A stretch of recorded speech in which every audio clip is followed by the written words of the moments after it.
umugore umwe yajyaga akunda kubwira Imana ngo Mana ndashaka kugutangaza. Imana yaramwubakiye ari imfubyi, yabaga mu mujyi w'Igisenyi, agahaguruka igihe cyose bajya kwitanga ku rusengero, agafata amafaranga yose yari afite akayatanga. Abantu bakamwita igicucu, ariko we n'umugabo we barumvikanaga. Hari abantu Imana ibarahaye kumvikana bagahuza, agakora ibikorwa byiza. Yari afite umurima ahinga igitoki kinini kuruta ibindi byose, akagica akakizana mu rusengero. Ahubwo atari kuko Imana itarya ibitoki. Hari abantu bagira imibare y'abazimu, bakavuga ati kuko Imana itarya ibitoki, bijyana igitoki cy'iki ku rusengero tuburakiribwa n'abapasiteri. Sinitaye kuba kirya, ndashaka gukora ku mutima w'Imana.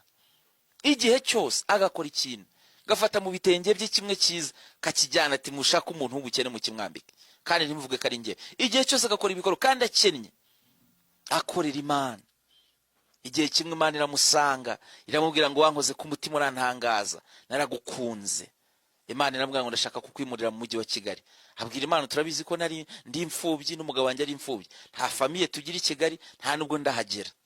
Imana tugomba kwimuka. Ati no, sinshobora, ntabwo ushobora kwimuka na gato. Rero buri Imana ni igitangaza. Iyo hari igihe Imana iri kukubwira ikintu, iguha invitation ikaguha convocation. Ari abantu igihe cyose bakorera kuri convocation, Imana ikaguhagurutsa mu buryo budasanzwe. Buke yarwara indwara y'amayobera idafite izina, baramuvura Igisenyi biranga, baramutransfera i Kigali. Araza ajya za CHK, ajya Faisal, bamusuzuma bakabura indwara arwaye, kandi arembye ameze nabi cyane. Yanze kuza ateze BCA n'amafaranga ye make, bamuzana muri ambulance ameze nabi. Nta ndwara arwaye, ahubwo ari Imana yamutimbuye kugira ngo nyine muzane mu buryo budasanzwe. Aryamye ku gitanda kumvijwe ngo ntabwo uzasubira Igisenyi, nakuzanye gutura i Kigali ubundi huri. Bukeye umuganga umwe aramubwira ati wa mudamu we ko tukuvura tugakora uko dushoboye kose ariko ntukiri. Arabwira ati rega icyo nzira ndakiza. Wazira iki? Ndi kurwana n'imvugo y'Imana. Byagenze biti? Aramutekerereje. Burya Imana ifite ukuntu iguhuza n'umuntu ufite ikintu yakora ku kibazo ufite. Aramubwira ati ko mfite inzu yabuze umukiriya imaze umwaka nkodesha. Ati ni inzu nziza, ntabwo najyaga mbura abakiriya, ariko maze umwaka wose. Waje ukawigiyemo ukayimaramo nk'umwaka utishyura, aho kugira ngo Imana ikwice. Hanyuma umwaka wazashira uzaba umaze kumenyera Kigali, warabonye n'uburyo bwo gushaka inzu yawe ukodesha n'umugabo wawe. Atumaho umugabo, baraza n'utuntu dukeya n'abana, baraza bajya kuba muri yanzu. Ariko akorera Imana, kabwiriza, agasenga, na wa muganga bakomeza kuba inshuti. Uwo muganga yagiraga umwana w'umuhungu wavuye kwiga hanze, bari gukora umunsi mukuru kumwe mukora ibirori, umwana baramuroga. Burya habaho abatekinisiye bita abashimiste, muganira arimo kukuroga ipusi mu nda utabizi, ukajya wumva impusi zijwigira. Uwo munsi ibirori birangiye, umwana yavuye kwiga yabaye igicucu. Umwana akajunjama w'umusore, ntavuge, kirwa aryamye mu buriri, umwana arapfapfana burundu. Bukeye wa muganga hamagara wa mugore amubwira ati se wamenyereye Kigali? Ati gata, ariko numvise cyajya umbwira ko ukorera Imana, ko mfite umwana urwaye. Uri amubwira ibye, ati wazamusengeye. Nta kibazo, bafata amasengesho baramusengera.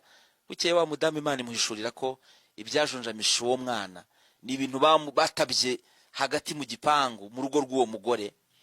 Hanyuma bazana agasuka barabitaburura babikuramo. Umwana yabaye nk'ukangutse mu gitondo, aravuga ngo mama ndi hehe, amera nk'ugaruye ibitekerezo. Umwana abohoka atyo, arabohoka ajya mu kazi arakora, abo muntu nyine w'umugabo noneho ibitekerezo byagaruka. Ubona abana be barapfuye ukagira ngo ndugupfa gusa. Hari abantu babagiriye nabi. Burya ikibazo si abazimu, ahubwo ikibazo ni abazima babi.